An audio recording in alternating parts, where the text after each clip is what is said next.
We have the honor to host Hanif Fazil from the Center for Equity and Inclusion here today as our keynote speaker, along with an amazing group of panelists. We are excited about the overwhelming response to this event. Diversity, equity, and inclusion is an incredibly important topic, as evidenced by this large crowd. We are inspired by the work many of you here in the room are doing to advance DEI initiatives in your own organizations and in the community. We look forward to learning and partnering with you in these efforts today and as we move forward. Nonprofits do some of the most important and most challenging work in our communities, and it is our privilege to be your partner. I now have the pleasure to introduce our co-host today for the Nonprofit Forum. Please welcome Dan O'Dougherty, owner of CSNW Benefits.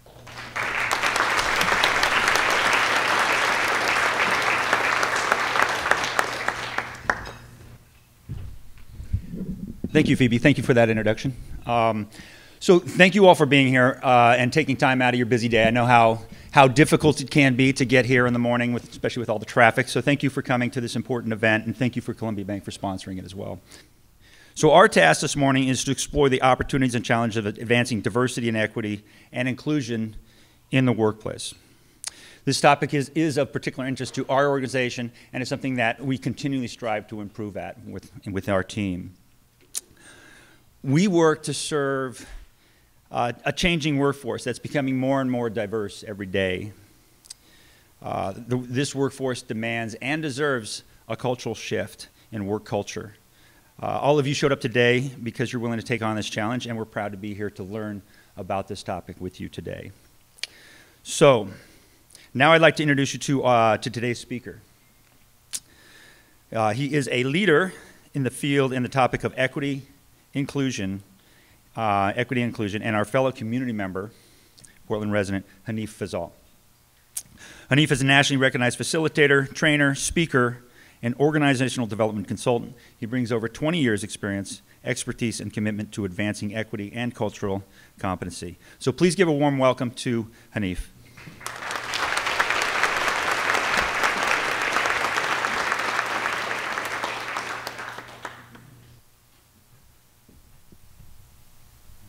Good morning. Just situate myself here. All right.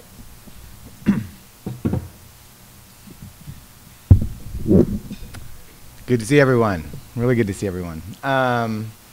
So I'm going to kind of get myself going here. Let me just start with maybe a brief introduction. My name is Hanif Fazil. I'm the co-founder, along with Roani Kiros, of the Center for Equity and Inclusion, who unfortunately isn't able to make it here today in the audience. Oh, thank you. Sound good? Better? Oh, there we go. All right. So I thought maybe best to kick off the conversation with you all today with something a little more personal before we get into everything else.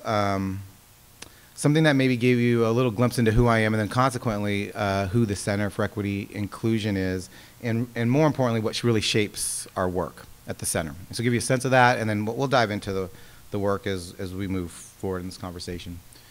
So behind me, or to the side of me, are some quotes of folks who lived in a low-income housing complex right across from where the Timbers plates. It was called the Civic. It was on Burnside and Morrison. It's not what the Civic looks like now.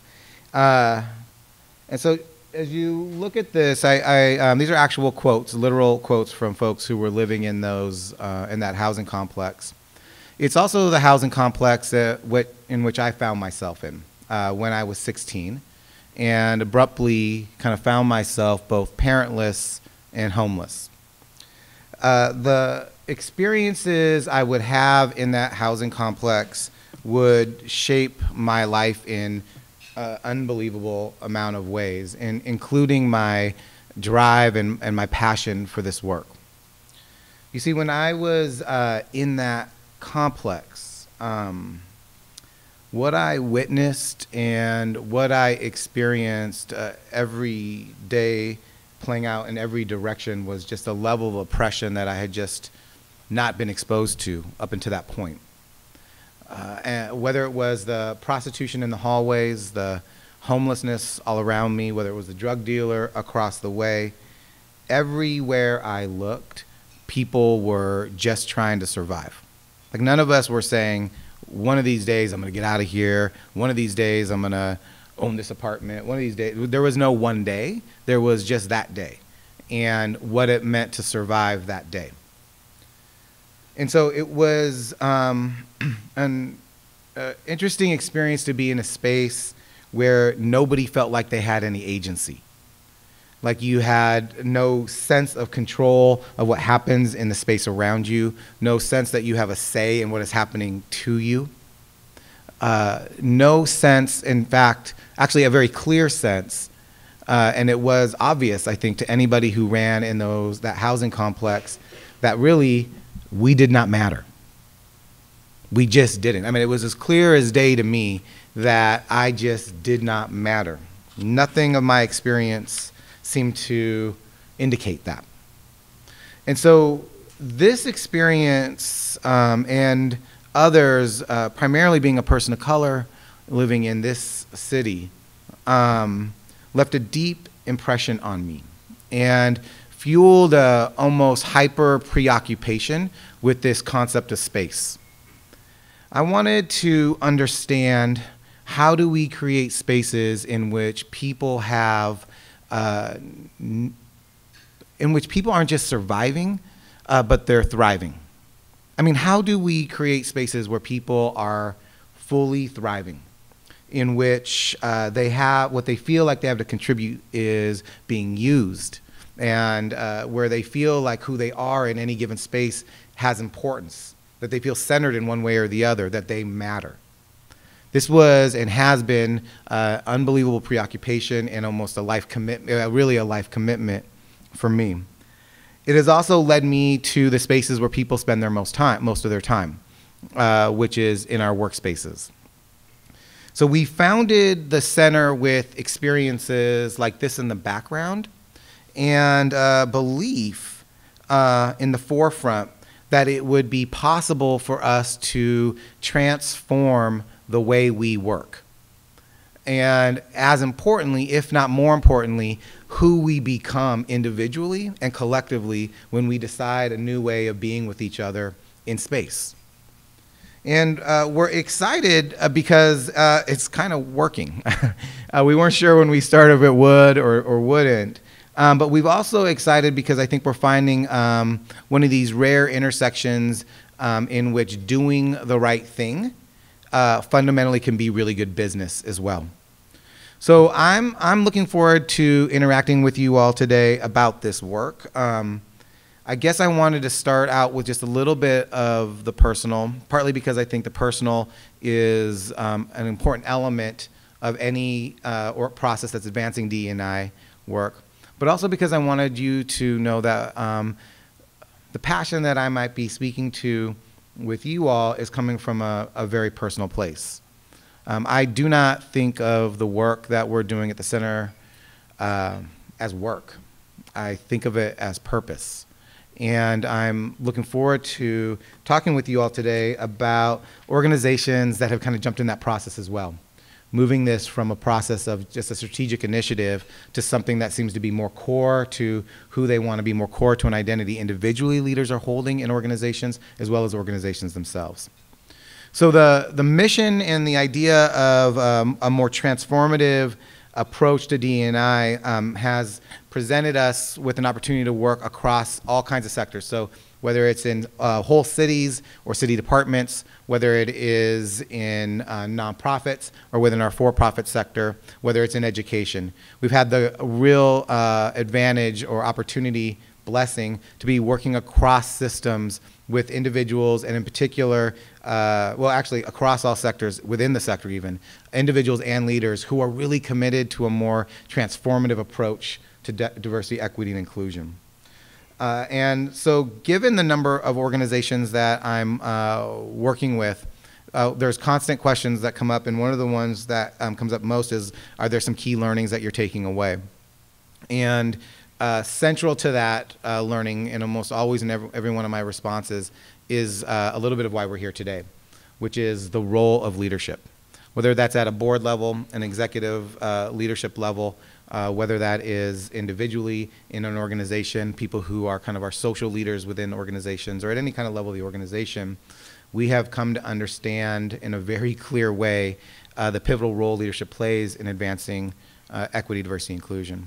So today I'm looking forward to engaging you in a couple of things, a little bit of the why, a little bit of how we got here around DE&I. Before we go too far in this conversation, I want to make sure that we're all speaking the same language. And so I will do some definitions around diversity, equity, and inclusion. And then I'm hoping to be able to interact with you a little bit about how this actually lives, some core roles that we're seeing emerging that leaders play in advancing this work, right? And give some case studies and have people begin to reflect. I also am speaking for a long time, and so it's not, I don't think, good practice. So what I want to be able to do is maybe have a little more interaction. So know that I won't be speaking to you for 50 straight minutes, and that we'll have some time to interact as well at your tables and then with each other in this process. Sound good? Y'all ready to go? All right, let's see where it takes us. So let's start a little bit of the why, a little bit of what got us here. I was on a panel not too long ago, and someone asked me, what is the origin of DE&I? Now, I thought that was a kind of a peculiar question, and not been asked that one before. But as I kind of reflected back, I actually thought it set a rather good context for diversity, equity, and inclusion. So my response then and my response now is when we think about the origin of DE&I, we have to understand that DE&I is a response. DE&I is a response. And when I think about what is a response to and where its origins come from, you can't, and if we're talking about within a US context, we have to recognize that DE&I is a response to the colonization of this land. It is a response to the way in which we have constructed institutions constructed very intentionally to sustain power in the hands of white male property owners. Now, I want to be really clear here. I'm not talking about hyperbole. I'm not talking in hyperbole. I think any correct reading of history makes this really plain. In fact, one of the things that's always been really interesting to me about white supremacy, or the way in which we have constructed our institutions, is that it's been really overt in nature. We haven't really hidden it. Supreme Court decisions, state Supreme Court decisions, individual laws, all that kind of stuff. Yet it's really hidden from most folks for some particular reason. And in unpacking that is always an interesting exploration with the organizations we work with. So I think it's important that we recognize this is where history and why and how we got here is important. That if we have constructed our institutions, literally every institution, in a manner that is exclusive of anybody who is white, male, or a property owner, if that's an initial construction, right? Then there is a challenge we have in this country, which is, and one of the challenges is that we have kind of denied this in our country. So it's not just that we have this foundation that is based in exclusion, this foundation that's based in exploitation, this foundation that is overtly built to underserve certain communities. It's that we have denied this kind of very uncomfortable truth in our country. So that, and not just really denied it, we have rewritten it. So it is not the genocide, the attempted genocide of Native Americans, it's manifest destiny. It's not the massive theft of land from Mexico, it's a treaty, right? And there is a consequence of a country that decides to rewrite history in the manner that we have. There's a consequence of a country that decides to not address a foundation that it sits on. And the primary consequence of that is that it perpetuates itself. So in other words, it's allowed us to go from slavery to Jim Crow to internments to mass incarceration to our current social political state, in which by the year 2050, the average net wealth of African Americans will be zero. Zero. We're back to zero.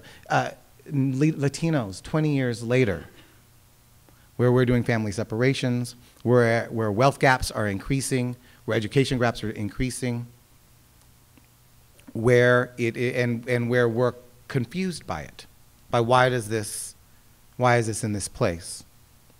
So there is, it's why even in our current state, if we think about the construction of our institutions with a more or less along a racial hierarchy that's placing white at top and non-white underneath, that I can look across this entire group and say, if I look at your C-suites and your organizations, it's going to look just like that, with white at the top and non-white falling underneath in a particular order.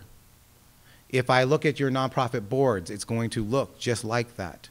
Name the social indicator, name the education indicator, it will fall along those lines. And I think it's important, it's unbelievably important that we catch this, that we're constructed to exclude. That's kind of the status quo for our organization. So when we look at D&I, I think D&I forces us to look at two things, and then we'll actually talk about what this actually means for us.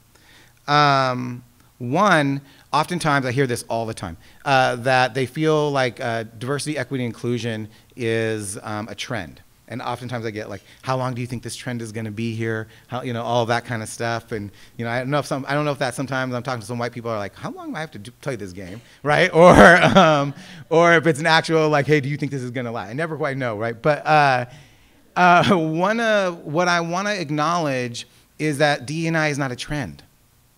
D&I has been here since the beginning. Since colonization, people have been fighting for inclusion.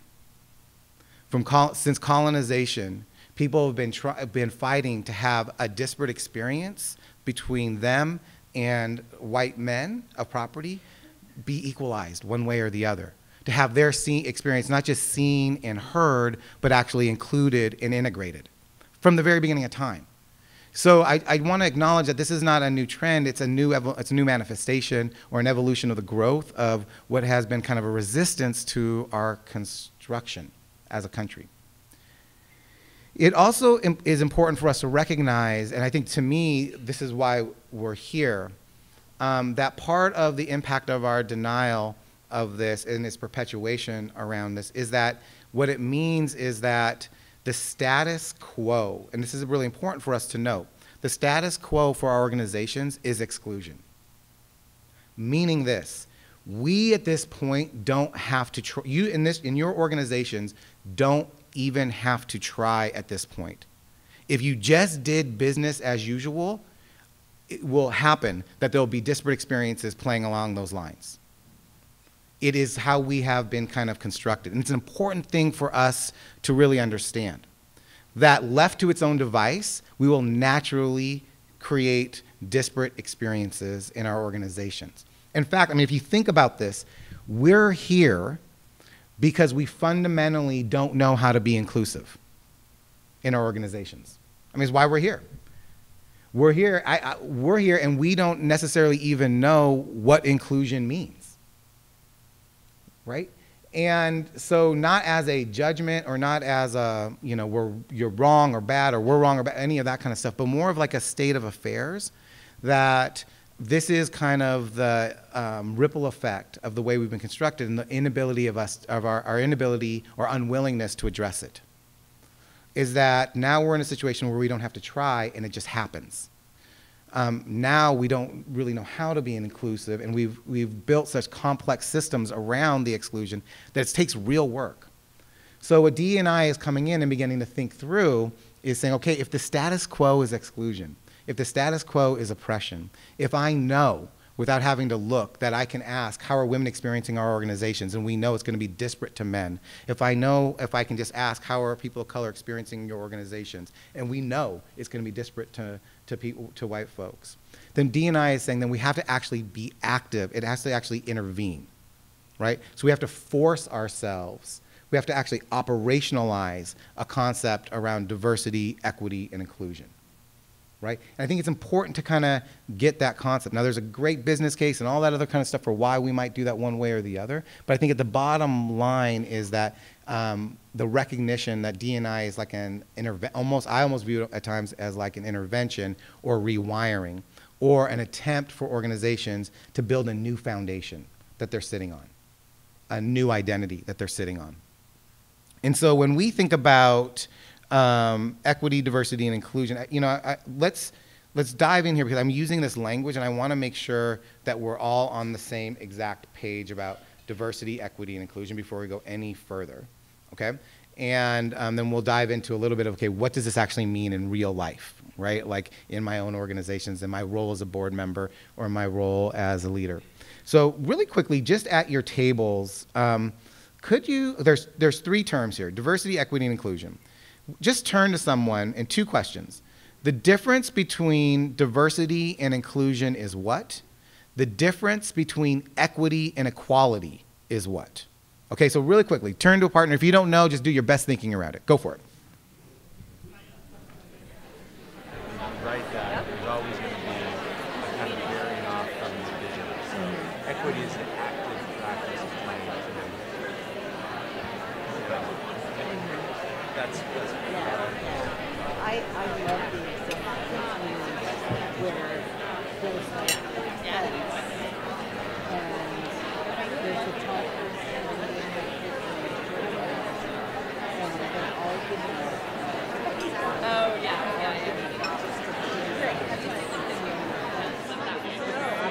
All right. So when we're with organizations, we spend a lot of time with these concepts and doing a pretty, actually, we're going to give you definitions, and I just want to acknowledge that the depth to these definitions actually, there's a level of depth and complexity to these definitions that won't do this conversation justice, and we want to make sure we have some working definitions as we move forward, right? So I just want to acknowledge diversity tends to be the easiest one for folks, and so when we, and these are working definitions. People may hold different definitions. These are the ones we're using in the work we're doing. Diversity for me, when I think about diversity, is more or less all the things, right? So it's the full range of differences, sometimes visible, sometimes not visible to us. It can be everything from who is the introvert and who's extroverted, who's from the South, who's from the Northwest, racial diversity, on and on and on. I do want to note when we're working with organizations that we often talk to them and ask kind of a very basic question about what is the value diversity has the potential to bring to organizations, or what is the utility. Like sometimes folks come to us and they feel because of our exclusionary history, we have this moral obligation to be diverse.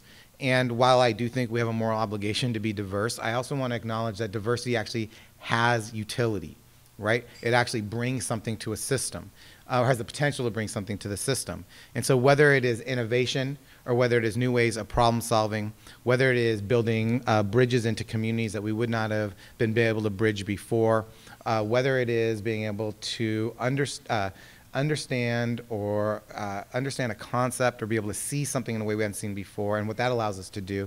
Diversity brings all kinds of stuff to a system, and there's study after study after study about the impact of diverse teams and all that kind of stuff.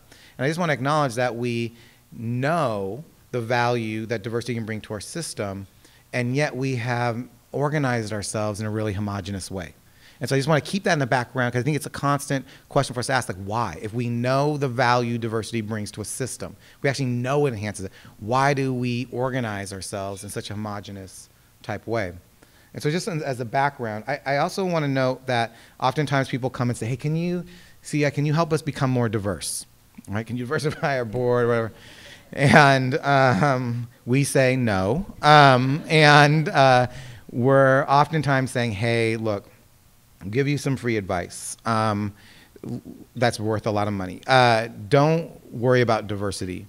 I would start spending some time on inclusion first. Because if you don't have an inclusive environment where you're actually including that diversity you want to bring, then all you're going to do is create a more diverse group of frustrated people in your organizations, right? So let's not worry about that right now, right? So when we think about inclusion, diversity in of itself has the potential to bring all of those things. Inclusion, there's a couple pieces, we'll touch on this right now, we'll go deeper a little bit later.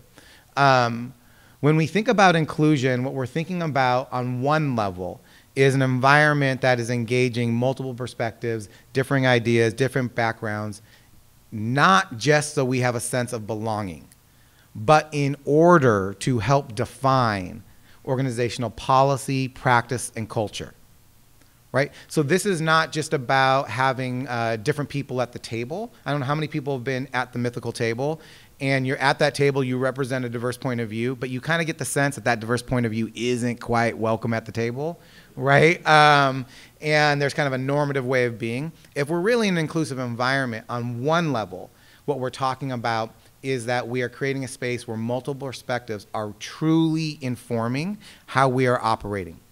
At a much deeper level, and this is where we're working with most of our organizations beginning to think about this, inclusion is actually forcing an identity shift. So what inclusion is ultimately saying is that, hey, if what we want to do in equity, diversity, and inclusion work is close the disparate experiences that our organization is actually attending to address or experiencing in our organization, then what inclusion is saying is that the people experiencing that disparity must be central in figuring out and empowered in closing that disparity. So what we're actually talking about is a shift in power. Inclusion is actually talking overtly and subtly about how we hold power and saying that we need to shift how power is held if we want to actually close those disparities.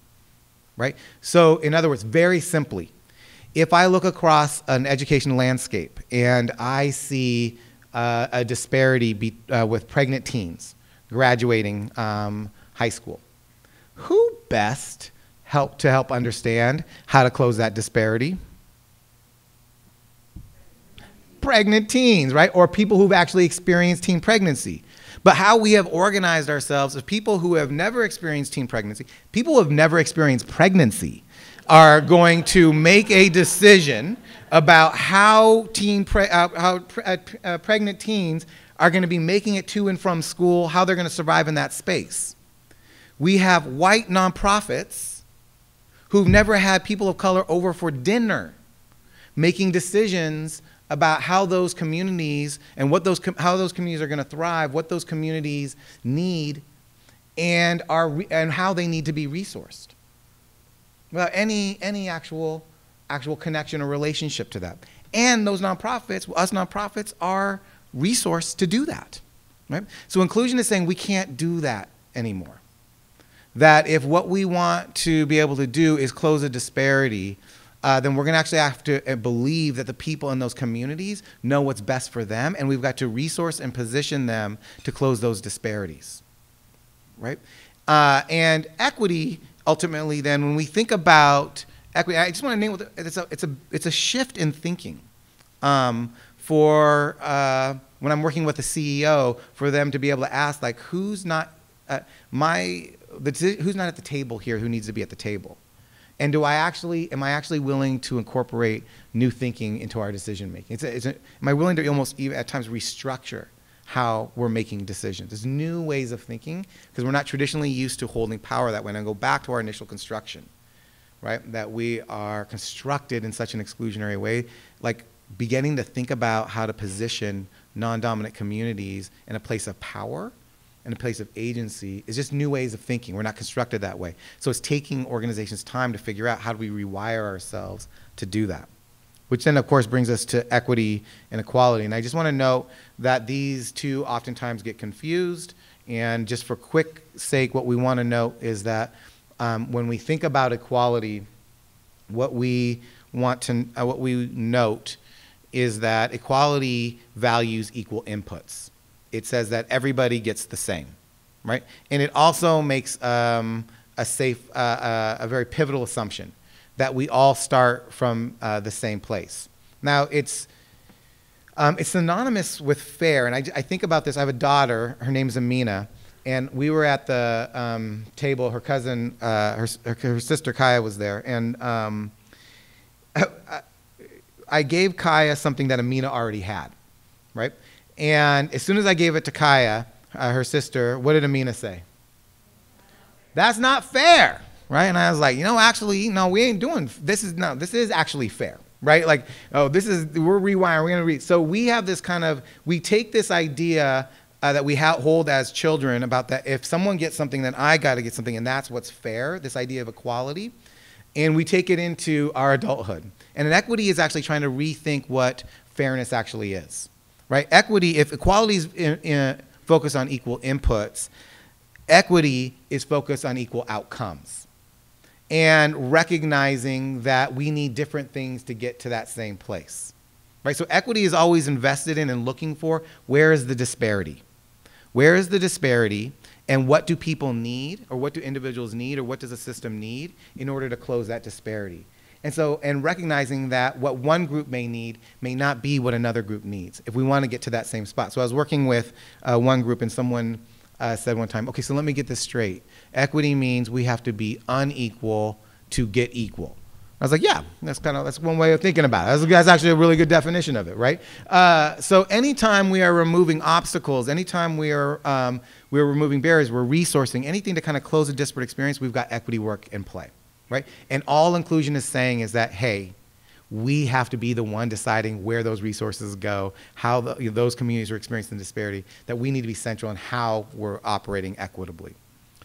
So when we think about this with organizations, part of what we think about is that initially with diversity, equity, and inclusion work, what's frustrating for us and why actually we came into existence is that I really distrusted nonprofits, honestly. It's where we actually started with nonprofits. I felt like being in a nonprofit for over 15 years and watching nonprofits kind of do this work, I oftentimes saw us doing it in the way of like a checklist kind of thing, or depending on what funders wanted, we would do one way or the other. And what we're recognizing around D&I work is that this work, when we're doing it well, is much more transformative than that. It's about ultimately core identity of an organization, right? So in other words, if we can be courageous enough in this room, if we can be undefended enough in this room to be able to say, okay, we sit on this really exclusionary foundation, and to some degree, actually a great degree, that's actually the identity of this country. If we can get ourselves to that space where we're undefended enough, then we can say, okay, if not this, then what? What would that new identity be? What would that new foundation be that if we could sit in it, would transform who and how we are operating? So in other words, with Amina, before I had Amina, I operated in the world one very particular way. Like I don't even know what day it is because Amina has been up, I don't know how many days keeping me. I slept one particular way before I had Amina, where I lived, what I ate was one particular thing. Things I used to have the privilege of not noticing. Like when I'm at a movie with Amina and I'm watching the movie and I'm like, hey, wait a minute. Like, why aren't the women talking to each other in this movie? Or actually, where are the women? And actually, by the way, where are the women of color in this movie? And things that I used to have the privilege of not even having to notice. Now, all of a sudden, I'm noticing in all kinds of depth, right? Where we live, what we eat, name it. One of the things that I didn't understand when we had Amina was that I knew I was going to be a father. And I don't know if this makes sense to parents in the room, but it wasn't until Amina was sitting in my hand, I was holding Amina for the very first time, that I was like, oh, wait a minute, I'm a father. And it was the identity of a father that I wasn't prepared for. And that identity, given my experience growing up with my own father, was so salient to me. I wanted to be a father so bad that it shaped literally everything I do. And in subtle ways, and then in sometimes more important overt ways. And so when we think about DE&I work, we're thinking about how do we integrate an identity around, how do we infuse equity, diversity, inclusion into our identity to such a degree that it literally impacts every single thing we do. And given that we don't have that foundation, what we're understanding about what it really means to advance DE&I is that it means it's going to require a whole shift in how we operate as an organization. That it's going to be an actual capacity building endeavor. We're going to have to build the capacity to actually live an identity around equity, diversity, inclusion, meaning that there's going to be a culture shift that we need to address. We need to be able to norm new language and framework, cultivate a real value around this conversation that wasn't there before. We're going to have to create space for individuals' hearts and minds to shift and change, right? And so that there's places for people to check in and ask the questions they need to ask. And ultimately, if we're just in conversations about this and individuals are just shifting their hearts and minds, it's a big miss. We've got to figure out a way to be able to operationalize this conversation so that's actually living in the policies and practices every single day of the way we operate as organizations. So as we kind of slowly, before we get to the panel, we have a few more minutes where I want to be able to talk very clearly about then why you're here and what is the role of leaders and of boards in this endeavor. So imagine your nonprofit is saying, hey, look, I want us to really begin to infuse equity, diversity, inclusion in everything we do. What do I do? Where do I start? And there's all kinds of roles leadership and boards play in this work, and so we could go on forever about it. There's 4 that seems to continually come up that I just want to talk to and we'll interact with a little bit. So when I think about what it's going to take for leadership, whether it's at a board level or whether it's at a leadership level or at any level of leadership, 3 things start to emerge very consistently for us. What is our ability to really champion, as a role, literally champion equity, diversity, inclusion? In other words, and we'll talk about this in a second, do I feel comfortable speaking to this across all kinds of different sectors? Do I understand how this is playing out in my, if I was to ask you right now, in your organization, can you define equity, diversity, and inclusion for you in your organization? Do you know how it's living in your organization? Do you know why we got there? When people are stuck in the conversation, do you feel comfortable engaging them in one way or the other, right? Do we have the ability to actually talk to about, do we value and hold with passion this idea of equity, diversity, inclusion? This may seem weird, but to us, it's a central role. And that's one of learning. You can't champion what you don't know. You can't champion what you're not connected to. And the issues of equity, diversity, inclusion are so complex that it takes constant nurturing of an understanding of what and how this lives. What I know about equity, diversity, and inclusion, I do this every single day for a living, and I fundamentally am talking about equity, diversity, and inclusion differently than I was even 3 months ago. So that we are continually positioning ourselves as learners, an actual role of a board. It's an actual role of leaders to actually organize space and time to do that. And we're not just talking about and learning about equity and inclusion. There's a way in which, given the complexity and given the construction of our organizations, that we have to be really strategic about advancing this work. Not that equity, diversity, inclusion is a strategic initiative. We're talking about equity, diversity, inclusion as a transformative process. And it does require us to be strategic in how we go about advancing this work. And then finally, accountability. That we are seeing this time and time again, leaders struggling with what it actually means, board members, what's my role in holding the organization accountable. So I want to walk you through this and have you interact a little bit with this, and I'll give you a sense of some of the language that comes from from us all the time at a board level or leadership level. CEO told me one time, if I told you how my colleagues responded to when I tell them what we're doing around DE&I, you would be shocked. Honestly, I'm shocked. I just shake my head. I asked a number of fellow board members to participate with me on my board's equity committee. There was little interest in participating. As the only person of color on the board, it's hard not to feel tokenized. I've rarely seen my fellow white board members initiate any conversations around equity, diversity, inclusion. It feels like that's my job on the board. And I have, by the way, more to offer than that. The flip, as a white ED, I am not sure how to talk to potential board members of color that I'm trying to recruit. I want a more diverse board. I see it as a priority, and yet I do not know how to engage with board members of color about this without it seeming tokenizing. And I don't even know where to start when it comes to an inclusive board experience. As a school board member, I recognize that we as a board aren't in agreement about what equity and inclusion means. And we've established a board culture in which we haven't established a board culture in which we can engage these issues in a productive or safe manner. We've had a few donors who were troubled by the way we centered DE&I at our annual event. One was so troubled that he set up some time with me and my board president to discuss his ongoing relationship with the organization, and on and on and on and on, right?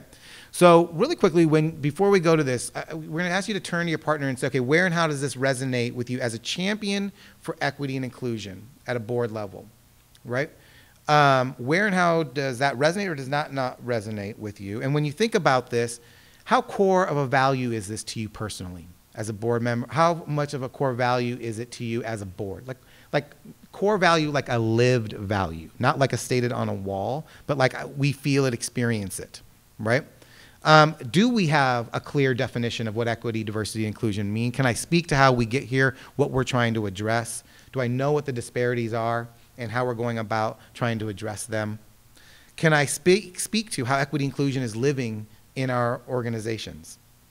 And have I cultivated the passion, the will, the courage to take both public and private stances on this? Can I cultivate a connection or a value of DE&I with my peers or stakeholders? Would you feel comfortable in that conversation with that donor? Do I know what the line is between keeping them on board or letting them go, right? So with your partners really quickly, when you think about just your role as a champion for equity, right? As a leader or as a board member, what comes up for you? Does this resonate, not resonate? Where are you getting stuck? Where's your board getting stuck, right? Or your leadership getting stuck? Go for it.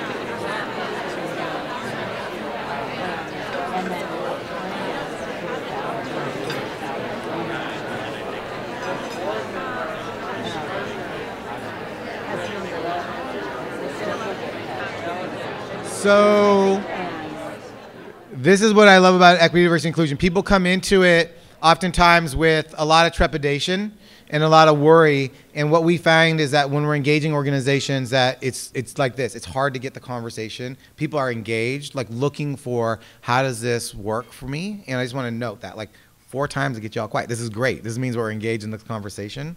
And I want to note that being a champion for equity, learning how to cultivate a value of this work, right, is not just the only role a board member has, how you speak to this, or a leader has for their organization. They also must position themselves as learners, right? And we have to see this as an actual role if we're going to advance equity, diversity, inclusion. I think about when I was in a nonprofit, our executive, I used to sit on, be on our executive team, and so we have to go to board meetings, and what we would always do is every board member bring in a kid or a family member that was impacted by our programs, and the kid would tell their board members how much this program transformed their lives. And sometimes we would bring a staff member in who would say how much this program transformed their lives. And our board members would, and the exec director would say, like, we're doing this because our board members want to feel good about the work we're doing. They want to feel like they're giving their time to something. And so it was great. I think board members felt like, hey, I feel really good about what we're doing. And I want to note that I want to believe that in the room, as board members go, that we don't want to just feel good about what we're doing. We actually want to be doing good, right? And if how we position a board experience is just to constantly make sure that board members are feeling good about what's going on, that I don't know if that we're holding our boards capable. I don't know if we're are able, really, to actually sit in some discomfort or that learning call. And I think if I'm a board member sitting on a board, I want to know if I'm actually doing good. I can feel good by going and watching a movie and everything else. Like, I want to know that our work is landing well. I want to feel good about that. But more importantly, I got here because I believed in the mission, right? And so we're often not given space or time to understand actually not what's not working, and what are we learning from that, right? And what do we need more of from the board in that sense? And so how we continue to position ourselves as learners, and I counter that. We're going to talk about the Blazers in a second because we're going to use them as a little bit of a case study here. We're in our second year with the Blazers, and one of the things their executive leadership team said is like they've shifted their executive leadership meetings, and every executive leadership meeting there's on the agenda item, how is D&I issues surfacing in our organization this month or this week? Literally every single meeting. And so they're talking about the ways, and not all the ways that it's happening in really great ways, but where is our learning happening? So how you reorganize your time, how you prioritize time to situate and organize learning around this. If we don't know what equity, diversity, and inclusion means as a board, we need to actually create time to actually talk about that and come to a definition around that. If we don't know how to speak to donors about this, we need to cultivate space and time to actually talk about how to actually do that. Right? And that's actual learning time. We actually feel it's actually productive time, and we've got to reorient that as productive time. Two other roles, and then we'll wrap here. And one is that equity, diversity, inclusion requires us to be strategic thinkers and to think in a more equitable way. If we had more time with you and we walk with organizations through, we would talk about the ways in which we apply an equity lens. And what I want to say about an equity lens is oftentimes an equity lens is thought of as a set of questions that you ask when you're making a decision. And what we're constantly reminding organizations about is that an equity lens, a good equity lens, is not about a set of questions you ask. It's about a process that reorganizes how you make decisions and how power is held. So it challenges organizations to move from making decisions exclusive of stakeholders, unaware of assumptions that you're making as you move them through, not attentive to race or gender in your actual decision making, to actually forcing yourself, like actually builds in decision-making guides that force you to consider equity, diversity, and inclusion, force you to include stakeholders who are impacted by your decisions, gives very distinct attention to inequities that you're trying to close, and specifically calls out race, right? And is constantly forcing the organization to be learning from it, their work. And so when we think about your organization and what does it mean to be strategic in it, you could ask, do we consistently apply an equity lens onto the work we do? Do we even know what that is?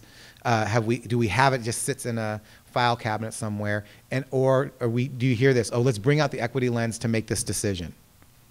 Versus like we have infused an equity lens into all of the decisions we make, and we know what that actually means when we talk about it, right? And when we think about this, it can't just necessarily, again, land in conversations or in decision making. When we think about advancing equity, diversity, and inclusion, we have to actually think about how do we actually operationalize this conversation. So again, what I get worried about with organizations is that when we do this work very culturally, we pass it down orally to each other. It's kind of culturally the way we hold it. What tends to happen is when the cultural leaders of that organization leave, so does D&I. With that to a differing degree. So part of our work with an organization is not just to think through how do we norm language and value, but how are we really strategic about how we go about this. This is just a high level snapshot from the Rose Quarter, the Blazers equity plan. And what you would note here, Octavia's here, who helped put this together, is that literally, if you clicked on any one on the right tab, there would literally be an executive leader, a leader accountable for each of these kinds of tabs. Underneath each of these tabs is a whole host of goals and milestones connected to this. So there's an actual plan to operationalize this in every aspect of an organization, right? Now think about that as a board member, like what's the plan? And as a board member, you have what, 2 times, every other month, you have 2 hours. Like there's a way in which you need information and you need to be given information about where your organization is on this journey and what's needed from you in order to kind of support that, right? One of that is you can't support what you don't know how we're operationalizing it, right? So as a leader, as a leadership team, how are we operationalizing our efforts? Where is there a real plan to advance this? Not just provide diversity trainings, but really build this into policy and practice of an organization. And that leads us to accountability. And when you think about this, accountability with leaders ranges in for the whole gamut, from do I feel comfortable holding people accountable, to at a board level, does the board see its role as see accountability as its fundamental role around DE&I, or do they see that as part of the executive director's job? We're going to propose that it's going to be both. It needs to be both. Have we been overt about what we want and how a board is supposed to hold the organization accountable to this work? And is the board given what it's needed in order to be able to do that? Right? Are there accountability processes in place when we have key staff members who just aren't valuing this conversation? And what does it mean to build in accountability into our systems, whether it's in our performance evaluations or whether it's in training for a supervisor on how to have these conversations for employees who are stuck, right? All along the way, are we holding people accountable? At a board level, you know, we stick with the Blazers. They are now putting out a quarterly report, and it looks something like this, where they have D&I goals across their sector, again, accountability, and they're literally showing where progress is in relationship to this. You could pick on any one of these, and Octavia could say, here are the rest of the goals, here's all the strategies, but at a high level, imagine if you were a board member and you could look and say, here are the 4 things, the 5 things that we're up to as an organization, and I want to know where we are in progress around this. Right? And I'm not going to come, like, we're not where we need to be, not like it's bad, we're wrong, but what are we learning from this? How do we advance this work, and what's it telling from us? So when we think about accountability, what are the structures and systems in play that allow us to hold each other accountable to this work, allow us to measure whether we're making the difference we want to make or not? And that ends up being part of what we would see as a core role, and where this conversation moves from just conversations to actually transforming the way we operate. So that the Blazers no longer just see themselves as a sports and entertainment organization, but they actually see themselves as a community organization. The place in which more people come together at any one given moment consistently from diverse backgrounds than any other moment in any space. 40 plus times a year, they're bringing community together. That's a shift in identity from we're sports and entertainment to we're a fundamental holder of community. So as we wrap, and we're going to jump into a panel today, I want to just note two things. We're in a really interesting social political state, and when I sit in that space, I get real hopeless. I get hopeless about a country that has organized racism to be permanent, and what that actually means for us. And I also recognize that D&I efforts, when I really think about it, there's a way in which it is hopeful. It inspires hope for me. In other words, I get lost when I think about, are we going to be able to transform this country? Are we going to be able to change the way things are operating? All that kind of stuff at a macro level. Where I find hope, and what I'm understanding about hope in this process, is that hope is not something that just comes to us. Hope is something that is cultivated. Like, you create hope. And you create hope by creating something new in the moment that wasn't there before. That every single moment, hope happens in moments, right? Like, that when we decide to create something that wasn't there before in the moment, when we decide to do something that wasn't done before, when someone is included in a way that they weren't included before, when someone was seen in a way they weren't seen before, when someone was considered in a way they wasn't before, when someone feels empowered in a way that wasn't before, that moment for me is hopeful. And so I get lost when I think about broad macro. I get hopeful when I think about, okay, in the spaces I have influence over, I can create something different. I can, whether that's my family space, I can create a more inclusive space. Whether it's my organizational space, I can create a more inclusive space. Whether it's a board space, in the spaces I have influence over, I can create something very different than we have in the past. And that's hopeful. And on an individual level, what D&I reminds us is that great leadership does not inspire us to look up. Rather, it inspires us to look in and around. To look around and notice who is included and who's not, who's on the margins and who's not, and to connect, to build relationship, to build proximity to the very things that have been excluded for a very long time. And then to call in to the qualities that we have inside that if we can bring out, to believe that we could be enough to help address some of that we see around us. And I just think that's what D&I brings to this space when we're really sitting in a more transformative way. So I appreciate you all allowing me to kick it off here with this conversation with you. I'm excited about the panel we're going to bring up to jump into the conversation. We're going to have questions on at your table. So some questions are already starting to come up for you. Go ahead and write them. We're going to give them to the panel. And we got questions for the panel as well. But for right now, we'll give you a second to write questions. We're going to introduce the panel, and thank you very much. Appreciate the morning.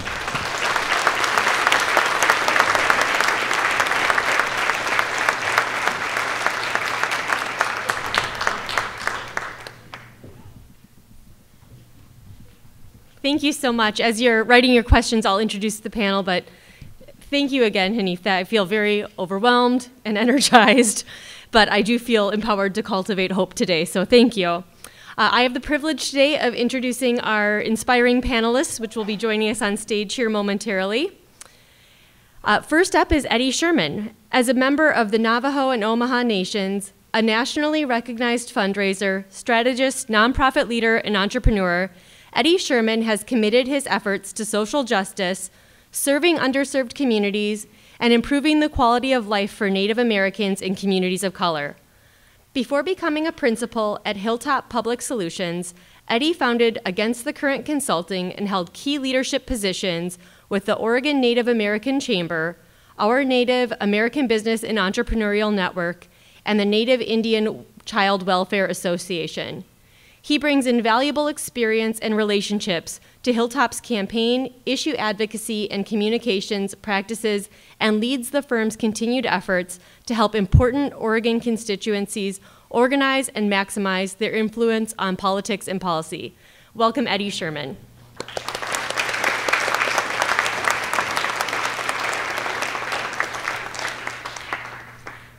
Emily Gilliland has extensive experience in building and managing strong, high-impact organizations at the local, state, and national levels.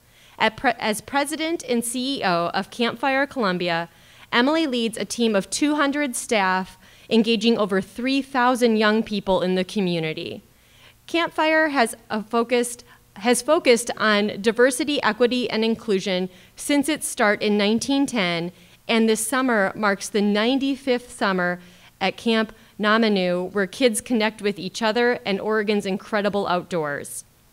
Her experience also includes lead content development for the first launch of freedomcorps.gov, the White House's landmark volunteerism website, creating Portland State University's first certificate in service learning, as well as serving as the executive director of Oregon Campus Compact, then Hands-On Network, a network of over 250 volunteer centers across 13 countries. Emily is a two-time Americorps alum and has served more than 9 years between 2 state commissions on service and volunteerism, including serving as the chair of the Oregon Commission for Voluntary Action and Service. Welcome, Emily.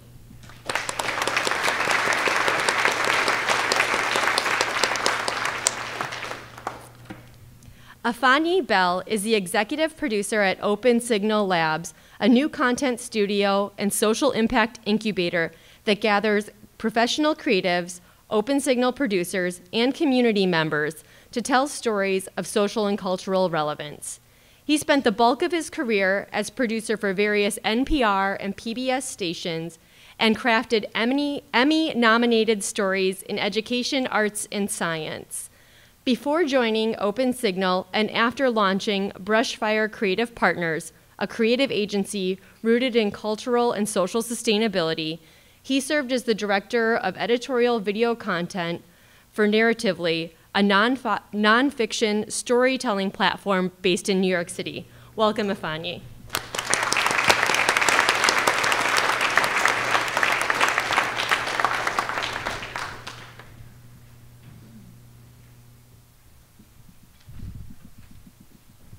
All right, so I'm going to moderate here, and I'm going to give some microphones for y'all.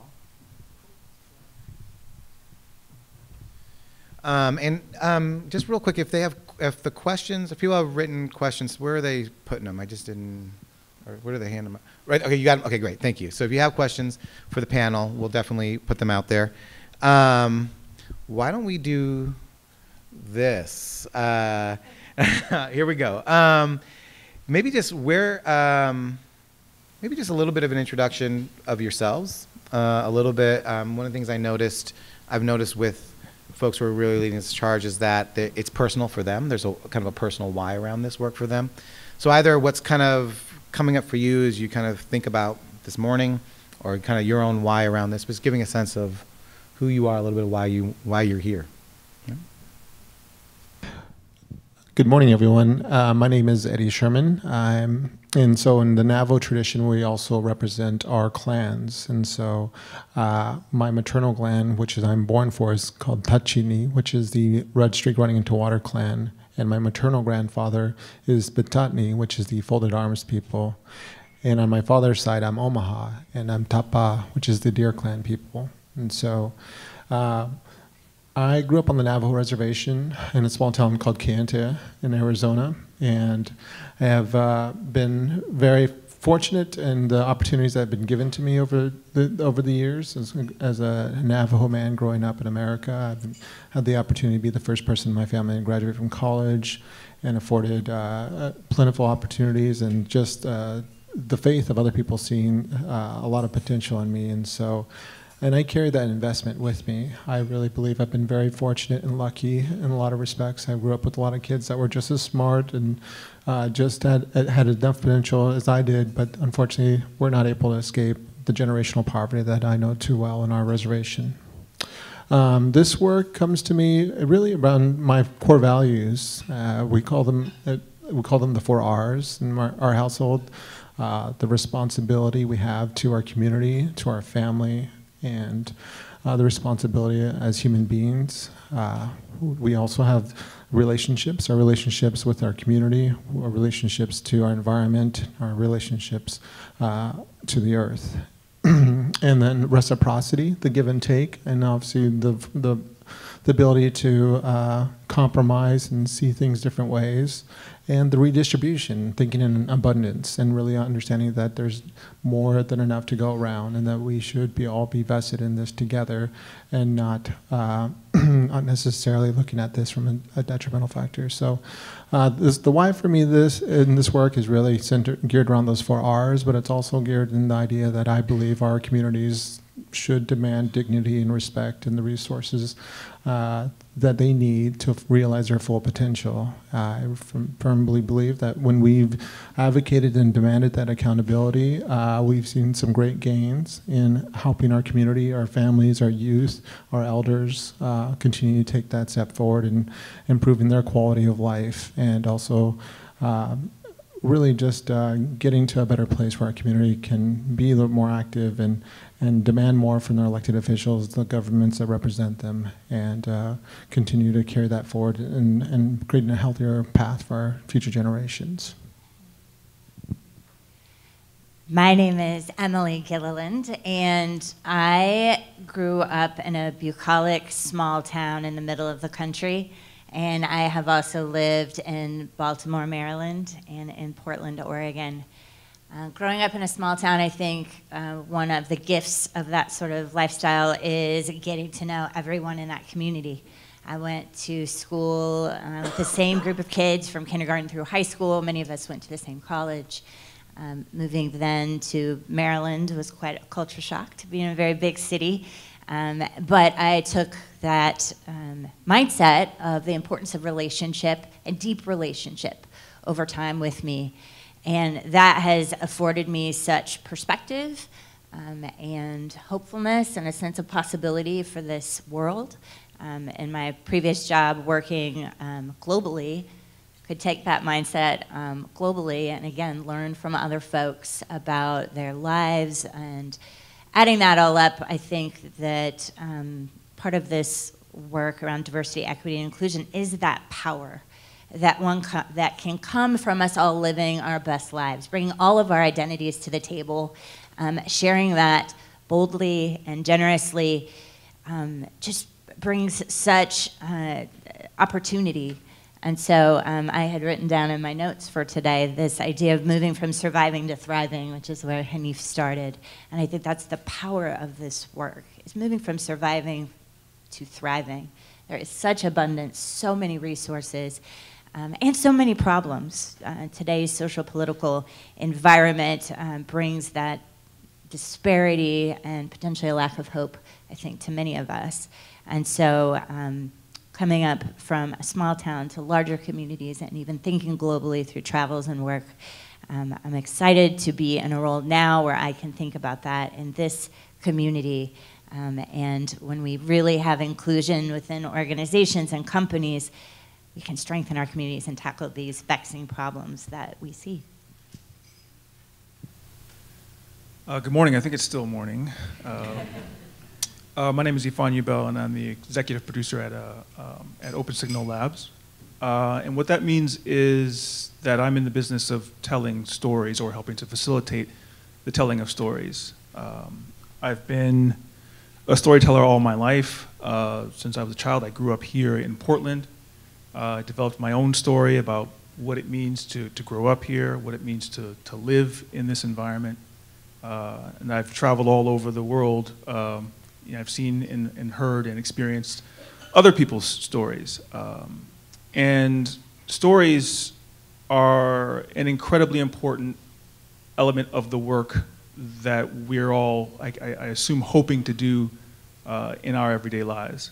And I think Hanif, earlier, I was very excited. He actually stole a few of my sort of catchphrases.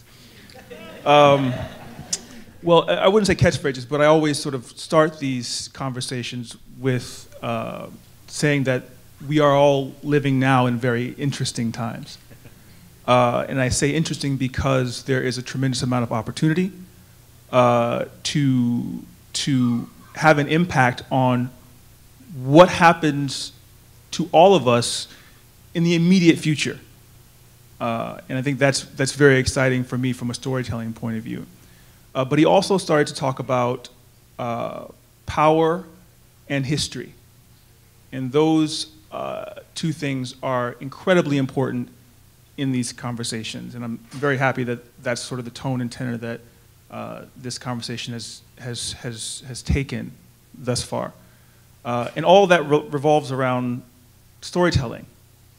And I think we'll get into this a little bit later, but I think that the way that power in storytelling has manifested itself today in the history of telling stories is that our storytelling has become rancid in a lot of ways. And I think we're seeing that in the dissolution and destruction of our storytelling properties that have dominated American culture for such a long time. I think when power is, well, first of all, power is intended to move freely through communities, organizations, structures, and systems. But what we've done as a culture is we have restrained it in places to the point where it becomes stagnant and poisonous. And what we are seeing now today in our storytelling environment are the results of that rancid, poisonous atmosphere. We're seeing the play out in our news cycle, the countless stories of powerful men taking advantage of their power and what the results of that are. And so my goal in working with with Open Signal here in Portland is specifically designed to address that. And I'm not saying that I have any solutions to that, but my work with this organization is directly responsive to this environment. And the way that power functions in this particular milieu of entertainment and storytelling is only one example. But I think that well, I don't want to take too much time talking about it now, and hopefully this will come out in other questions. But that same dynamic has happened in two other examples that I can think of. But one of the most important ones is that when we look at the dominant structures of our democracy, the same thing is playing out today.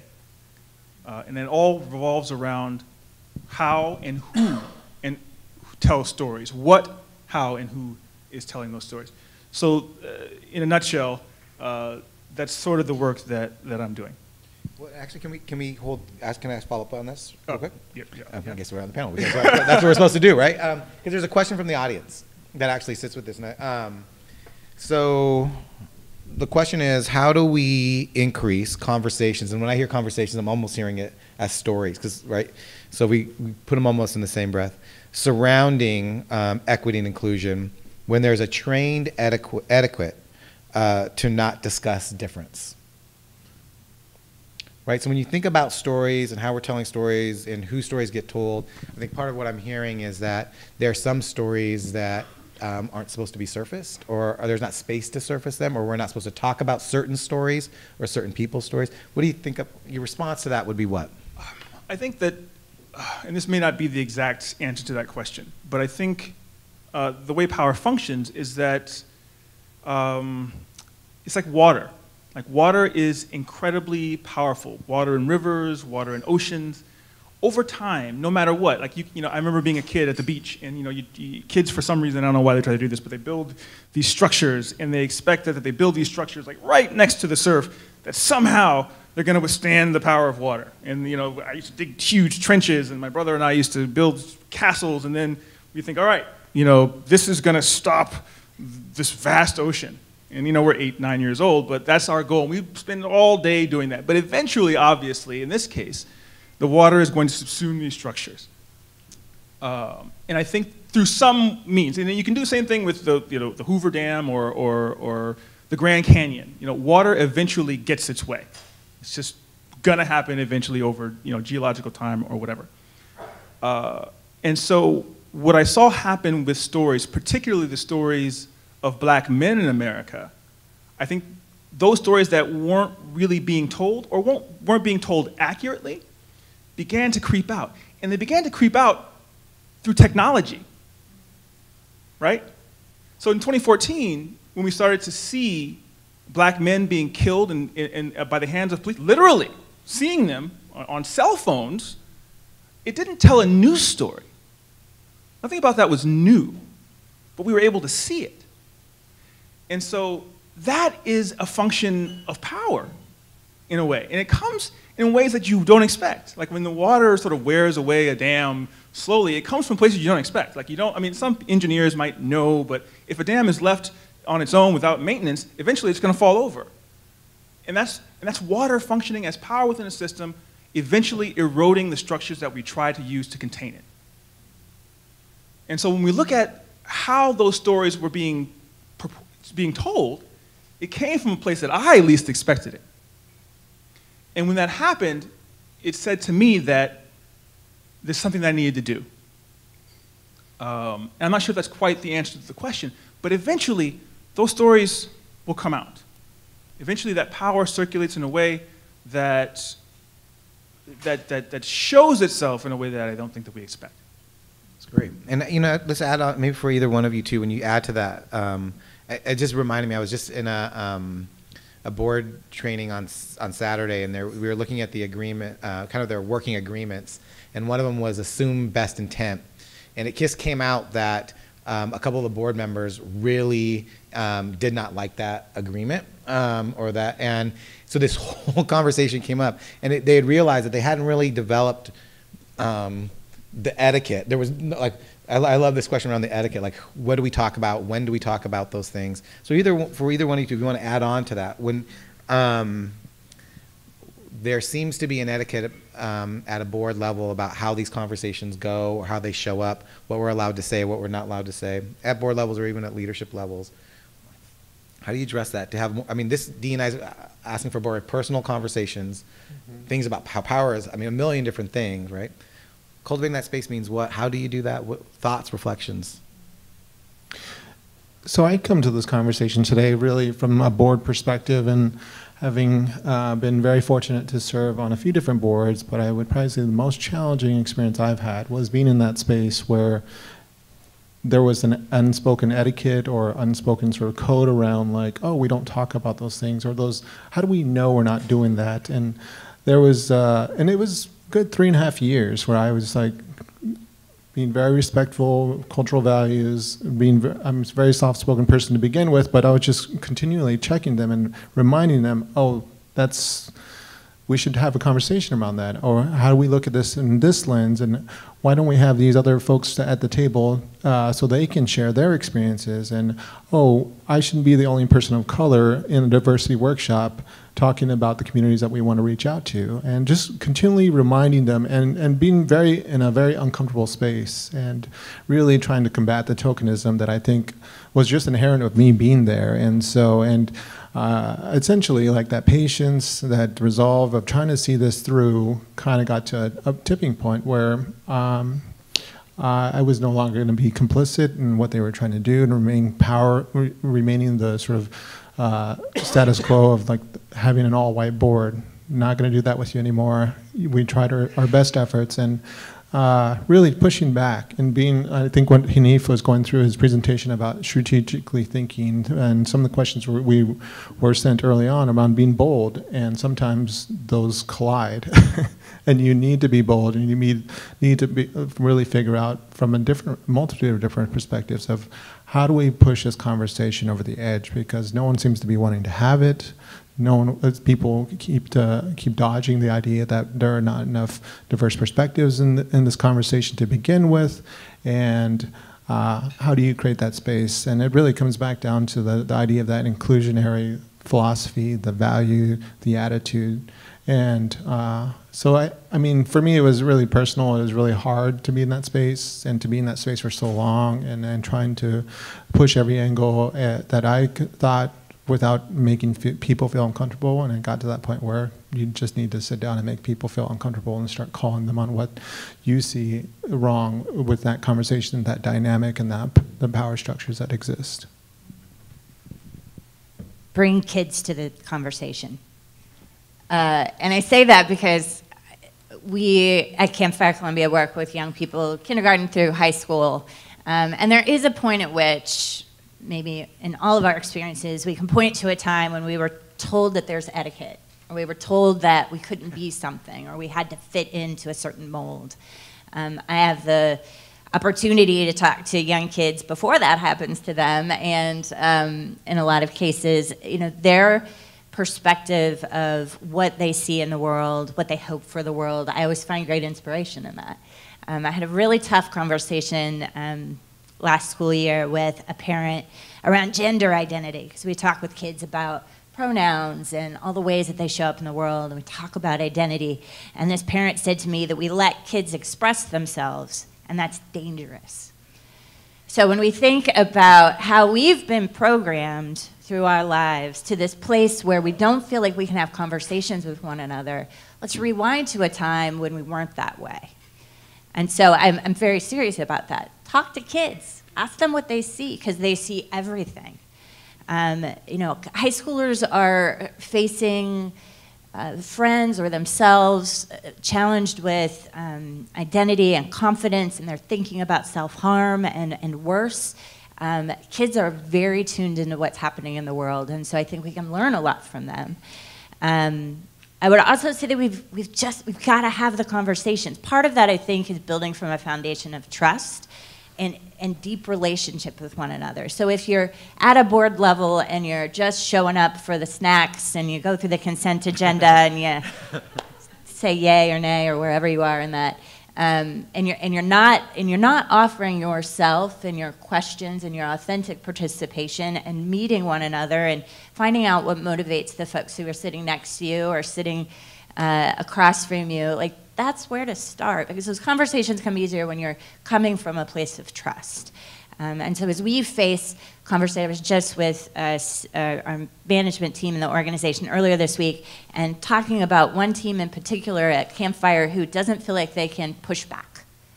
And so we have to, as an organization, address why that is. And part of that is how they're coming to the table and all of the ways that they've been pushed down, pushed back, tried to fit in or assimilate into a culture that they don't identify with. They've been told that they're not enough.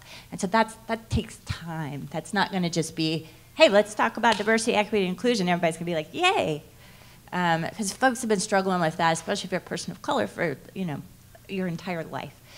So talk to kids, be patient, and get deeper into relationships, because from that trust we can have bolder conversations about what needs to happen, and it needs to happen now. Actually, 2 times the word bold was mentioned in answers, and so just for all 3 of you, reflections on being bold in this space means what,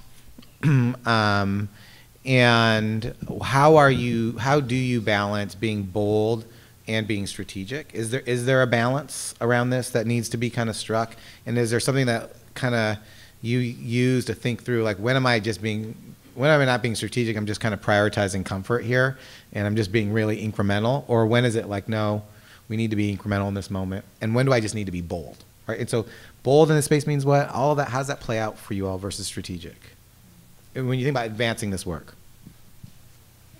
Well, I think bold is, in this particular context, is somewhat subjective. So when I came to OpenSignal, or was brought to OpenSignal, I was reluctant to do the work that I'm doing now, because I thought that I had a very clear direction. I was very certain about what I wanted to do in terms of telling stories, particularly African American stories, in this time where there's a tremendous focus on a resurgence of the restriction of rights and freedoms of Black Americans. That was what I wanted to do, and I wanted to sort of tell stories. I wanted to stop working with any other particular set of stories. And so when I was approached, I told the organization that's exactly what I wanted to do, and I didn't want to do anything else. And I think at that particular point, so that wasn't really bold for me at all. It was a non-negotiable, in fact. So when the organization said, how do we do that, I was surprised. And when they began to further engage me along those lines, I was surprised. And that was bold for them. I think it's been an interesting journey, sort of testing these waters with this organization, who appear ready to answer for the decisions that they're making about focusing on particular communities, looking at equity and access, and doing it in a very bold way. And I look at my white colleagues, and I sit in meetings with them, and I joke, and I look over at them, and I say, you guys are ready to do this, right? I'm like, you're prepared for this. And they're like, yeah. And in some ways, they're even more motivated than I am. Maybe that's through some sort of naivete, or I'm not sure what it's from. But I'm letting them do the work, and because I know what it takes. I'm not confused about how difficult it might be, or the resistance that might come, or the challenges that may come. I'm trying to make sure that when the time comes, that when we all sort of step up, that I'm not the only one stepping up. Because that's what I'm worried about. I don't want to get to this point where we're making choices, and I look behind me, and I sense reluctance. But I haven't felt that. And so I think working with this particular organization has been encouraging. But in terms of it being bold, I see it from 2 different perspectives. I think for me, it's like, this is, again, a non-negotiable. It's quite easy. I think there are others within the organization that might see things being a bit more difficult. But at this point, I'm actually proud and pleasantly surprised at the steadfastness of the team. It's actually pretty encouraging. So that's I guess my reflection on boldness in this context. But I think that it sort of pays off in the end. Another quick story before I sort of pass it on is that we've seen something happen pretty recently in the world in terms of what it means to be bold in this space, and that is with our own Nike, right? We saw them take a fairly bold stand with this whole Kaepernick thing, right? And I think a lot of people were sort of curious about how that was going to play out.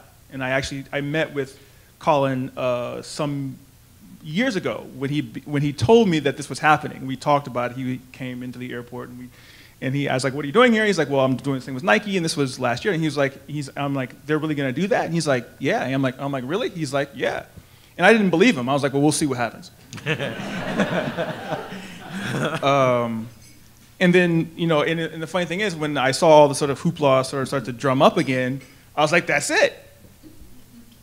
And I had seen, and I was, at that point, I was just curious about, as I was watching, I was like, how bold are they going to be? And I think they did a pretty good job. But a lot of the conversation around the results of that boldness were varied. Some people were like, "Oh, Nike's stock is going to tank.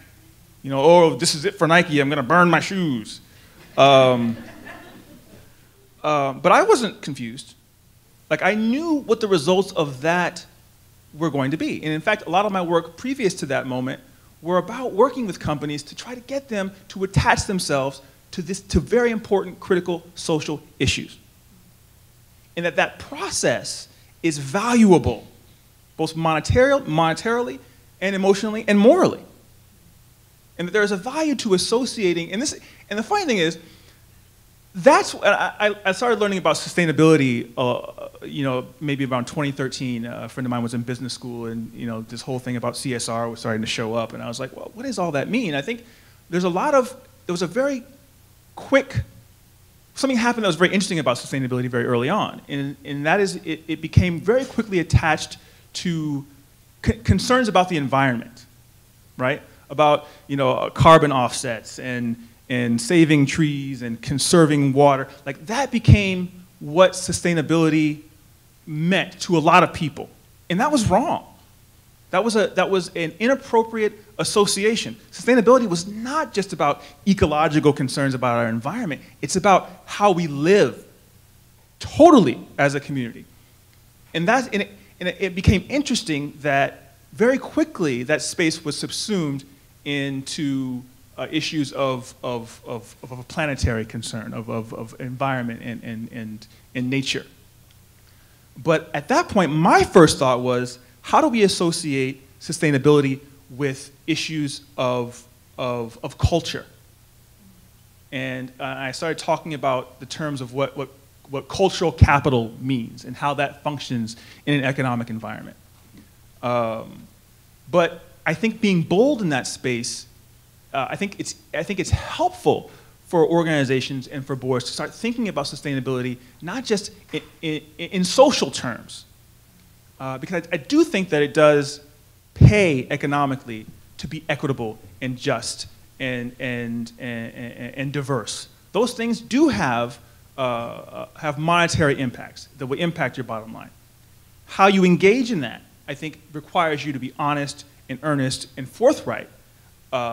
But I think that there's certainly a relationship, and I think we see that playing out in business. I think we see that playing out in that milieu. And not that Nike was the first. I think they began to do that, with Just Do It when they first launched that in the '80s. That was, it was all about a revolution. They had that great Beatles song. That wasn't new. What was new is that they were associating it with black men and the violence that was occurring with black. And I think it wasn't overt in that advertisement.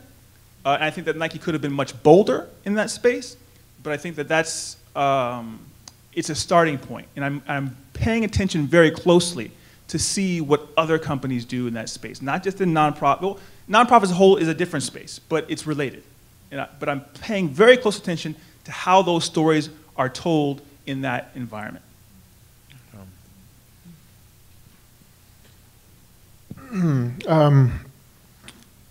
So thank you for those words. And I think being bold is completely subjective. I think one of the things being bold for me was really just stepping into a space where I knew that I would be the only person of color. I would be the only person actively advocating for DEI as as an important value for the organizations to embrace, but also to sort of examine and like, how does this impact the work that we're doing, and do we really come into terms? Are we going to come to terms with the idea that we're not reaching a certain segment of the population, and it's reflected not only here, talking about that board on the board level, but also the staff level, also just like the people that we work with. Like, how are we really going to take the time and come to terms with some of these obviously very visible issues here? So I think being bold requires obviously taking time, taking up that space, and realizing that that conversation is important and it needs to be had. But also, depending on where you are and what those dynamics look like, I mean, just the idea of showing up sometimes and forcing the conversation can be incredibly bold for some people. I think being strategic is also very key. Some of the board work I've done in the past have really sort of pushed for DEI as an organizational sort of impetus to really push us in the right direction. And it was hard, because I think there was a certain part of the organization that embraced this idea that we needed to be better stewards of the resources for all people that were to be served by this organization. But there was also, it came to a point where the board would not want to move on the way things had always been done, over scrutinizing the idea that inclusion was something that they weren't ready for and they weren't willing to do, and they were going to actively push back on that idea. And they didn't want to embrace the DEI metrics and really forcing the changing outcomes and what that organization looked like, from the board all the way down to its network of partners. And so for me, being bold was really sort of making sure that they understood, like, this has been my experience working with you on this stuff. It's been unpleasant, it's been marginalizing, it's been tokenizing, and these are the reasons why. And we should expect more from ourselves, because I think everyone else expects more from ourselves. And I wrote a very open and outward resignation letter to that effect, and it really was not necessarily something that I felt comfortable doing, but it was one of those pieces where, like, strategically, I knew they were done listening to me, and the board did not want to change. Bold, in the bold category, it was something I did not want to do at all, but after really talking with people that I respected and really consulting different community leaders, like, this is something that needs to be said more often. And after I took that step in resigning very publicly, I got a lot of support. People really affirmed my experience and really said that more often than not, that was their experience working and serving on boards, and sometimes it hit close to home for a lot of people to say so. I think sometimes bold is defined more by what we have the risk to lose, as opposed to what we have the risk to gain. And I find sometimes it's a very powerful driver to some folks as to whether they're liked or not. So they're afraid to make a bold move, a bold decision, because they're afraid of not being liked. In addition to lots of other motivators of achievement, or could be livelihood. I've had conversations about diversity, equity, and inclusion, both at a local level and a national level in various networks. And at the national level, could hear the concern in some small towns in the middle of the country that if we move forward in diversity, equity, and inclusion, that we'll lose donors, that we'll lose credibility in this community. And again, it's that sense of loss as opposed to what could be gained. I think, Hanif, to go back to also what you said about the strategic tools or components that we need to have in place around diversity, equity, and inclusion, that equity lens is critical. Because in those moments of whether we're being bold or strategic, you can go back to that equity lens, and an important component of that is around multiple perspectives. Who is influencing the question that you're asking, and are they involved in the solution? And so when we start to think about maybe places that we're stuck, I think that equity lens is an important tool so that we can think about what we're perpetuating. Who are we lifting up in those moments by saying stuck, and who are we leaving out? Really critical questions. Can I just follow up one more question with you as an ED right now with your board? You talked about how do I get how do I help people see this conversation as generative in some ways versus like fear-based? For you, how are you cultivating that on your, like, what does that mean for you in terms of cultivating a sense that equity, diversity, inclusion, we want to come from a place of, hey, what's the possibility versus what's the possibility to gain here or to create here, or how do we live in the value versus what's the possibility we lose? Like, what does that look like for you as an ED?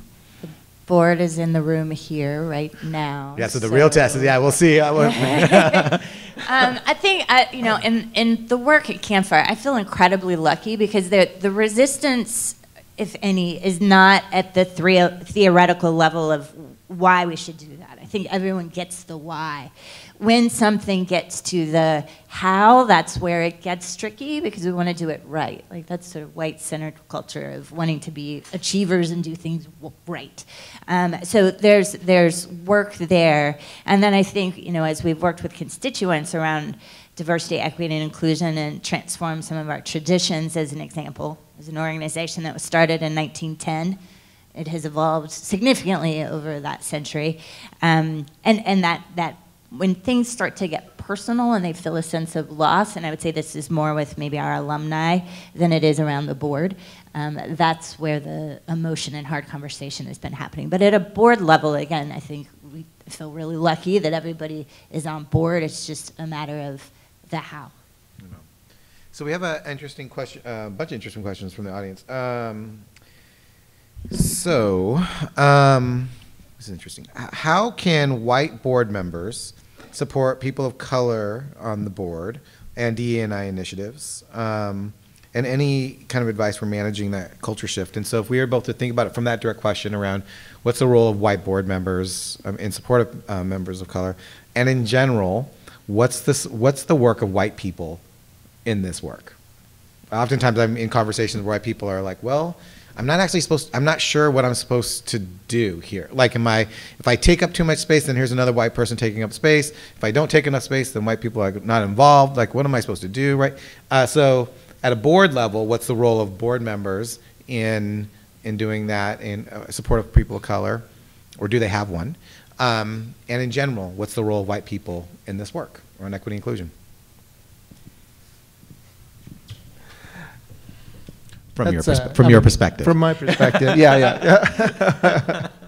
Well, I think there's been a few really key presentations, and I really appreciate the work that Jesse Beeson has done with some of his advocacy work with Color Pack and the Northwest Health Foundation. And I think one of the things he suggested that has really stuck out for me is like when you see a room full of people discussing issues about communities of color and you don't see people of color in that room, you need to stop the group from having that conversation and really examine what you're doing, why you're doing it, who are the voices that are not at the table, and actively seek out those perspectives and bringing them to the table in a meaningful way. I mean, that would be the simplest and fastest approach to addressing this issue. Campfire Columbia has been working with the Center for Equity and Inclusion over the last almost 2 years. And I think one of the poignant moments in our work with you all was when the team said, you've got to do the soul work. And so I think as white leaders, as white people, you've got to do the individual work that is required here. You've got to get educated. You've got to get aware. You've got to be in touch, as you mentioned. Some folks have never been in someone's house who's different than them from a racial perspective or from other identity perspectives. So I was with someone the other day, and they were talking about a conversation where they just felt exasperated. Someone was asking a lot of questions, and sometimes, as a white person, we might rely on a person of color to teach us how to do this work better or to do it at all. And the person I was talking to was like, I just had to say to the person, just Google it. Like, just stop asking me questions. I'm exhausted. I've been doing this all my life, trying to explain to white people how you should be. Just Google it. So I think we all have a responsibility to do that work, and that can look like all kinds of things. But again, it goes back to relationship. It's about showing up. It's about taking it slow. It's about also not always relying on people of color to do that work for you. I think that's critical.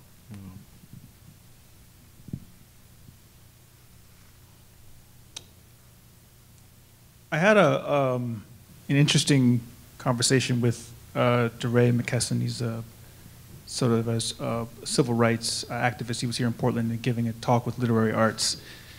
And this very same question came up, not necessarily in the context of boards, but in the context of what are white Americans' responsibilities in the midst of this civil rights reemergence of that's happened in recent years.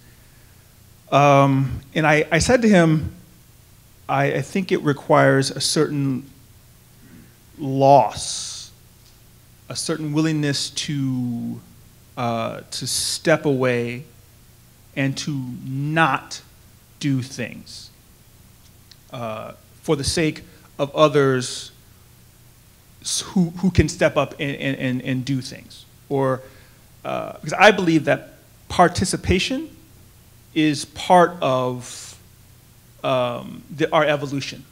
I don't think that it is the answer. I don't think that everyone participating is necessarily the end game. I think that it is a stopping point in the road towards something else.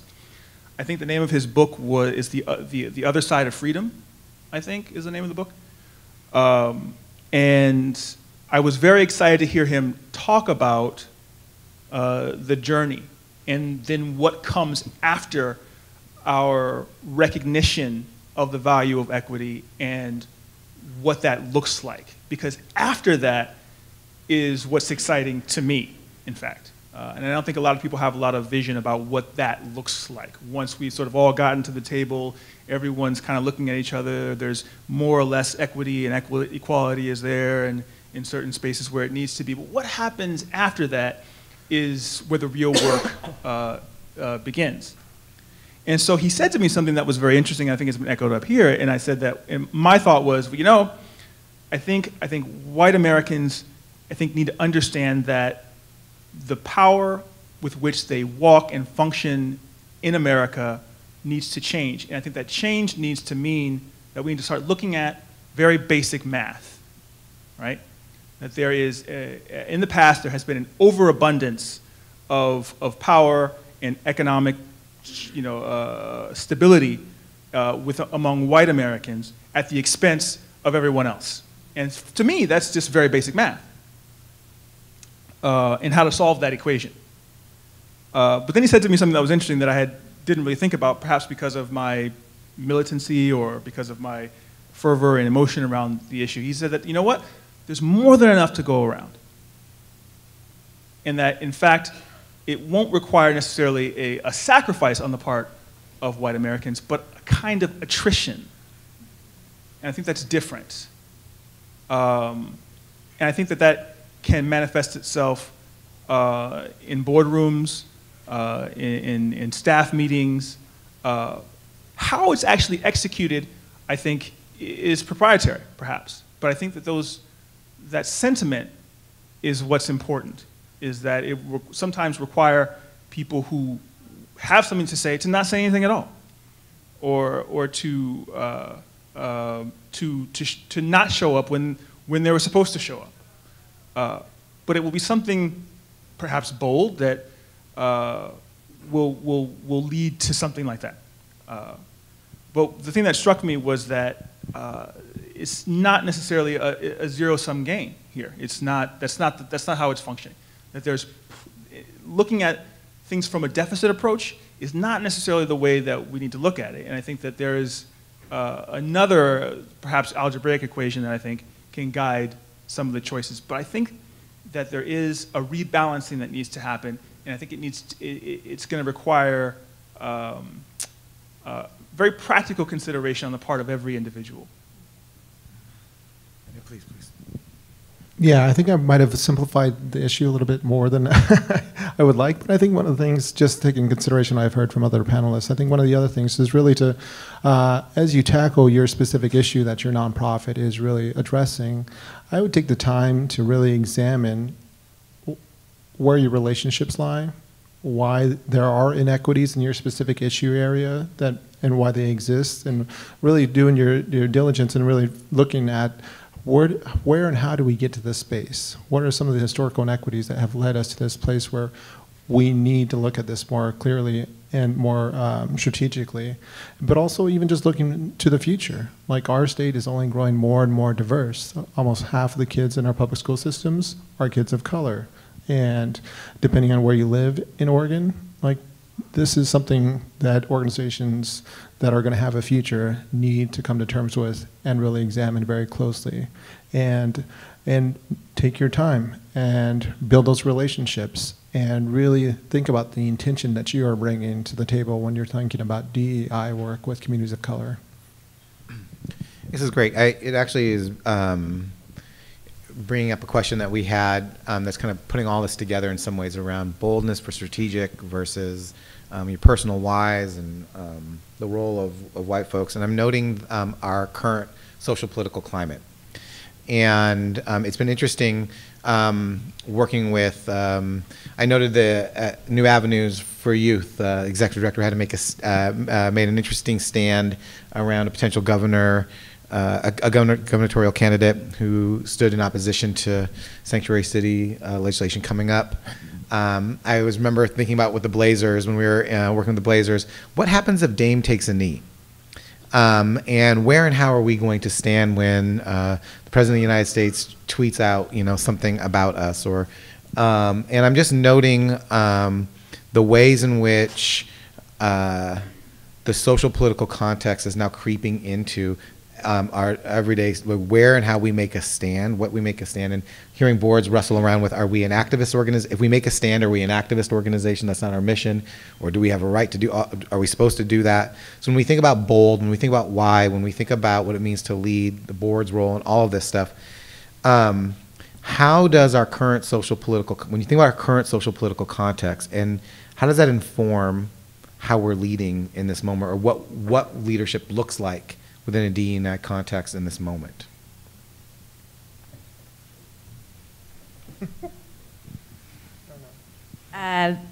It's easier and harder all at the same time. I think the stars are brightest when the night is the darkest, and so there's, I believe, a lot of hope that's coming out of our current social political climate. I will say on a couple of examples in our work, post Charlottesville, I felt a personal sense of urgency for us to step it up, that there was no place for us to be anything but bold, urgent, and getting this work moving forward.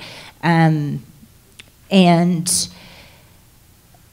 that sense of urgency, I think, moved us forward faster, and didn't bring everyone along at the pace that we might have had at a different time.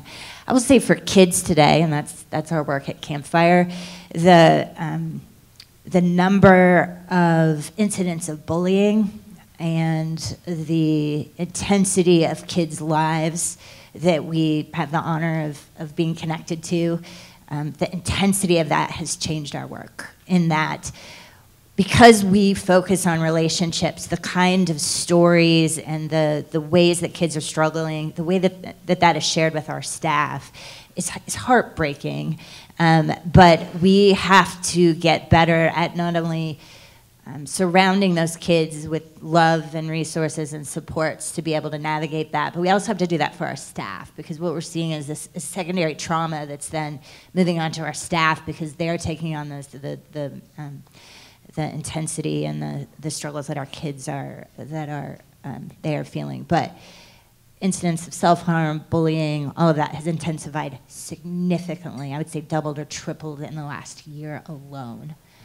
So our work has to change, and so we're trying to keep up as fast as possible. But we do everything in partnership, so that is the critical aspect of, I think, all of this. So as we address this, it is about, when you're out in front, making sure you're not alone. And so that's what we're focused on. I love the conversation around kids. I have an 8-year-old, and she's brilliant. Had nothing to do with me. She just came out brilliant. And I think it's interesting the kind of conversations that I have with her about family separation and homelessness, and those difficult conversations that not difficult, those conversations, they're not difficult because the facts are on the ground, and I think it's very easy to explain to her how those things function. And what's interesting is that we live in a time where, if she asks, why are those kids being separated from their families, we live in a time where there's enough information for me to tell her very precisely why. And not only it doesn't become a conversation about them or they, but there are very specific pronouns I can give her, which is awesome, as to who is responsible for making these kinds of decisions. Whereas I think before it was much more opaque. Anyway, that's a long way of saying that I think we started talking about power before, and that analogy that I used about water. Water is very powerful, and this is going to happen, this shift that's occurring is going to happen with or without our agreement. That's just the natural sort of order of things. When things are out of balance, I think the natural world has a way of rebalancing them. So in terms of how to position yourselves organizationally around this thing, I think there are so many opportunities now to be bold and to make choices and to align yourselves with what's very clearly a need and a desire to support communities of color or to diversify or so on and so forth. That is the way the wind is going. And I know this because this isn't new. Organizations have been kind of slowly doing this, and I mean for-profit companies have been doing this for quite some time, very slowly sort of looking at the way the wind is going and then associating themselves with it. I think, back to this analogy with my daughter, my daughter's mother and her family are very, very Polish. Polish Americans, very sort of, not white, but they're white people. And so she is a product of two different experiences. Our demographics of not just our state, but our world is changing. And our world is full of children who look just like my daughter. And I think what's happened as a result of that is I've seen something very interesting happen very slowly when I look at television, right? You see television, and the characters start to look different. I see tons of kids that look like my daughter. And this is great, because I see my daughter, and she identifies with the characters on TV, and I can see a direct impact on her self-esteem as a result of choices that are made on a creative level in some writer's room or boardroom somewhere in Burbank. And I think that is almost the definition. And one thing I would really love in that situation is I would love for organizations to have sat around in a room and said to themselves, you know what? I think it's important for us to look at the self-esteem of young biracial children and children of color and make sure that they're growing up with healthy, strong examples so they can grow up and be productive members of our society and not be concerned about their own self-esteem. I would love for that to be the motivation of boards and companies the world over. But the reality is that's not the case. The truth is they're looking at the numbers, right? And so one thing that I would really hope and I would really want, and I was very militant about, is I want those boards to feel the moral need to do it. And I almost look at these television shows and these products and these dolls that have darker skin tones, which is wonderful, and I look at myself and I'm like, they did that because they want to make money. They're not doing that because they think it's important for the self-esteem of my daughter. And that really would burn me for a while. Because I want people to feel the need to change and to do it because it's the right thing to do. And so I grappled with that for a really long time. Until, again, I look at my daughter and I see her and I see the impact. And I see that she's much more confident than I was when I was a kid.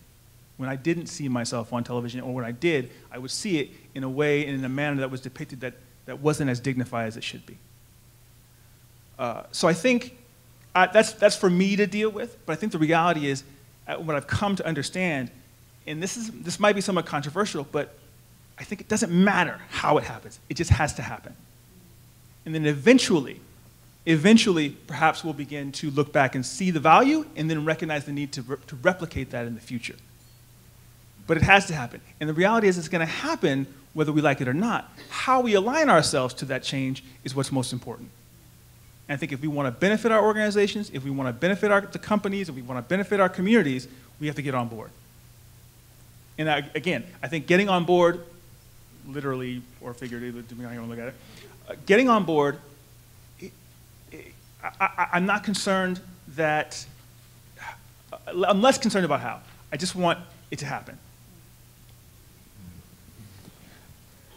Yeah, so I think, again, I think the idea that today and every day, I wake up shocked, and I wake up afraid for my kids, and I have 3 small kids, 10, 9, and 5, and it's driven the urgency for me as a board member to be more bold, to demand more accountability, not only of the organizations I serve, but also the missions that they carry out and advance. So I demand, I've been very fortunate in what I have, but what I have is what I want for all the people that the Native American Youth and Family Center serves. Those families deserve just as much as what I have. And I've been very fortunate and I've been lucky, but every one of those people has the potential to have a certain quality of life. Again, going back to dignity and respect.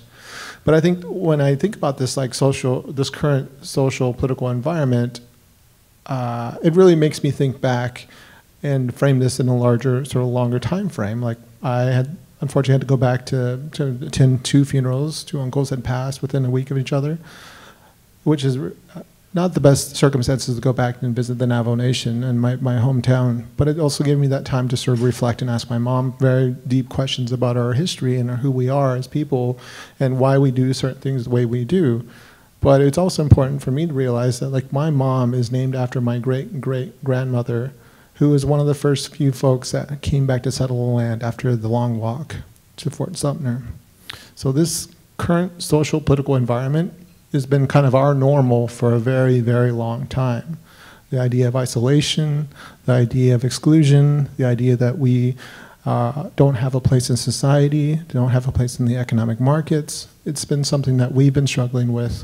And you see it from that historical lens and that place base of being on the Navajo Nation, and then going from there to my other role as a co-chair for the Affiliated Tribes of the Northwest Indians Energy Committee, and talking to tribal leaders throughout the Northwest, and they are in that same phase. Like, they are fighting for their rights. They're fighting for the land that they have a very significant cultural and historical tie to. And so when I see these people and these folks and these leaders on the ground in their communities actively advocating, it propels me forward, and it forces me to really examine, what am I doing today to improve my community? What am I doing today to push the organizations I've committed myself to serving to do more, to be better, and to demand more accountability from organizations that they work with?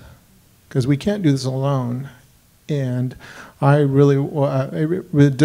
think this awakening and this current social political environment is really divisive, and it's really scary, but it's not anything new that at least my community has experienced.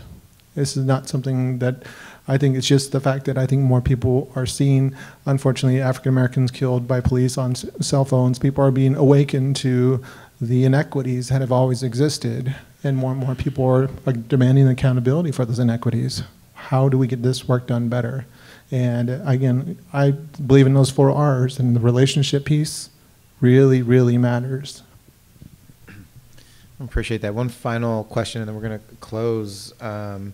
And I appreciate you bringing that this is not a current environment. This is a little bit, we talk about the constant perpetuation and showing up. And to the answer to that question, folks, think about, sometimes when I look at images that are really graphic about the oppression that was happening in the past, I always look at the people who were around and wondering, like, what were they thinking? What was going on with them? And I also wonder about those times and saying, okay, who was on the sidelines in those moments and who was really active in those moments?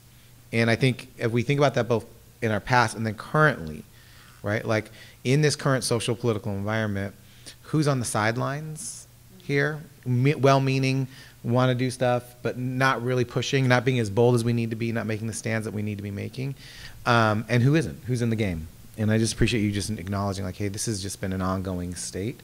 And I think the call out is like, hey, are we going to continue to participate in the historical ways that we've been participating, or we're going to be bolder?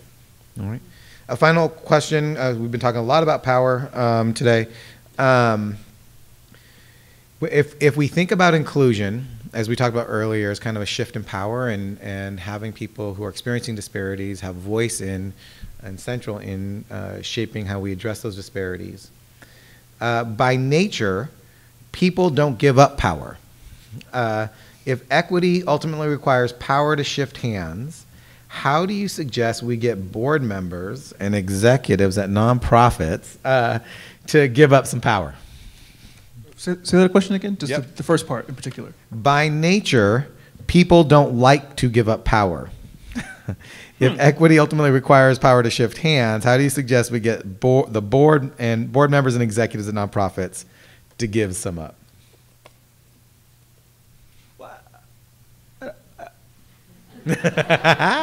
I'm not sure I agree with the basis of the question. Here we go. I think there are many people who want, myself included, I hate being here right now. Like, this is a powerful position to be in, and it sucks. I think that the presumption that people don't like to give up power is a dangerous one. I think that there are some people who don't like to give up power, but I think that the reality is that in America, or in our Western experience, we don't like to give up power. But there are many cultures, many, many, many cultures around the world who understand how dangerous power is and don't want it. And I think that that's part of our education as Americans, is this desire to hold on. And that desire to hold on is what, again, is very poisonous to our communities and to our culture. So it's difficult for me to answer that question, because I think that, or to begin to address that question, I think that the premise is wrong. I think that's part of our training. That's part of the unlearning that we need to do as a society. Because I see what it does when you try to hold on. And the funny thing is, when you go to films, when you see movies, like, we see these themes play out. We've seen the stories where we know what happens when an evil character is trying to maintain his grip, like, the Hunger Games. Like, we know that. Like, we understand the way that we should behave. And we use our time and we pay to go and see stories that tell us the moral behind how we should behave in society. And then we go and we experience that as entertainment. And then when we leave that experience, we go back to our lives and do things in a radically different way. And that always intrigues me, because I think deep within each of us as people, and is as evidenced by the fact that we tell these stories and we write these fables and we see it as fiction, like, we know. But then we retreat back into something different, which is interesting. And I think that's part of how our behavior needs to shift, how we need to start thinking differently about ourselves, is that we need to trust our instincts, because our instincts aren't being supported by the structures that we use to organize ourselves. And that's it's in direct opposition to it. And that's part of the work that I think we need to do on a local level and within our organizations, is that very fundamental that dissonance that exists. That's what I have to say about that. Just from my own sort of practical experience, I think just the persistence of bringing up, sharing of power is an interesting thing too, because it's counterculture to, like, what I learned growing up on the Navajo reservation. It's not something I feel comfortable engaging in, but I think it's also one of those things where I believe that in order to have well, I believe in our community. I believe that our future relies upon being more inclusive and engaged and sharing of power, or whatever that power may be. But I think the mere fact that you can't escape the statistics, like you can't outrun the idea that we are growing more diverse, whether we want to acknowledge that or not. And what our community looks like, the health of our community, really relies upon us sharing power, but more specifically, really continuing to push and persist on that conversation of why it's important, not necessarily to share power, but just to make more room and make more space for people. And especially those folks that have traditionally been marginalized and left out of the conversation. And personally, I fumble through some of this, and it's really uncomfortable for me. And it's hard for me to be the lone voice pushing back on some of these dynamics that I see playing out in different rooms, whether it's political, whether it's nonprofit, or in different spaces. So sharing of power is an interesting dynamic. I don't think it's generational in some respects, but I see it playing out, and I think the best way you can continue to address that is continuing to make the case for what the future holds for that organization. Where do you see yourself in 10, 15 years if you're going to be around at all? And how are you going to do this work without looking at bringing more people to the table? My brain went in all kinds of directions with that question. My first immediate response was, well, term limits. That's not enough, because we can't wait. We have to get at this work immediately. And so then I was thinking, okay, then I started thinking about social and political, and I was like, okay, so then everybody's got to vote and make sure that everyone you're connected to is going to vote, and then we got to dive into voter suppression and voter access, so totally different train of thought. But I think, going with your point, power is not finite. And I go back to your original metaphor, or talking about Mother Nature and water. And so there's so much space for shared power, which you talked about, Eddie. And part of that, I'm wondering, is also about a realization that, I feel really lucky at some point to have realized I'm never going to know everything about everything. You're a kid, you're like, if I just learn all these things, then I'm going to be able to be successful. And then I realized at some point, well, you're going to start forgetting things, and you can't remember everything. And so then it's about being in partnership and about being in relationship. And so if there's some way that we can help people see that you are better, more knowledgeable, more effective if you are in relationship, especially when you're in relationship with people who are different than you, because you could learn more and expand your perspectives and all of those things. So I think at the end of the day, to me, it goes right back to relationships. Who do we lean on to be better as people, and making sure that those folks are expanding what we already know and making us more aware, more knowledgeable, and deeper in our understanding. It's actually a great way to end. And I know we're going to have some closing remarks. And before we do that, I know that what we're hoping is that this conversation is continuing to build the relationship that you all are having, your organizations are having, to this really critical conversation. And I want to acknowledge the panelists for bringing in their perspectives, insight, heart, soul into this conversation. So thank you very much.